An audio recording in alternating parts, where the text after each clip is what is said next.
Okey, Assalamualaikum. Okey, Alhamdulillah sahabat kita baru-baru ni dia dapat mendaratkan seekor ikan temulih seekor ikan temulih saiz lebih kurang dalam 8 kilo lebih. 8 kilo lebih, dekat 9 kilo lah Okey, saya dah buat keputusan. Okey, ikan ni kalau kata saya berjaya hidupkan, saya akan bagi kepada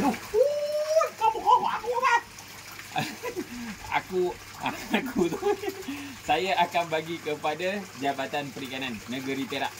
Okey, saya akan jual ikan ni kepada Jabatan Perikanan Negeri Perak untuk buat pembenihan. Sebab saya tengok ikan ni lebih kurang, tak silap saya lah, kalau saya tengok cara lah, rasa saya ni betina. Ikan ni betina. Jadi saya akan bagi kepada Jabatan Perikanan Negeri Perak untuk buat pembenihan. InsyaAllah.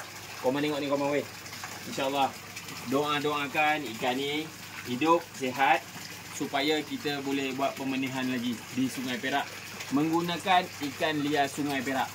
Okey Jom kita tangkap ikan ni. Kita tangkap ikan ni.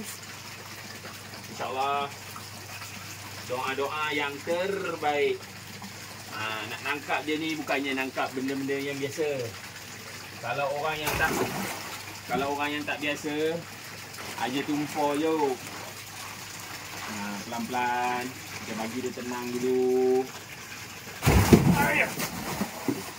Bapak.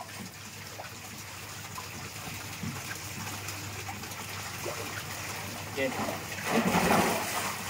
Ni kita akan ubah tempat Kita akan ubah tempat. Okey, kita akan bawa ke sebelah menggunakan kita akan menggunakan air paip pula. Okey. Koma. Ya nak mampus koma. Okay.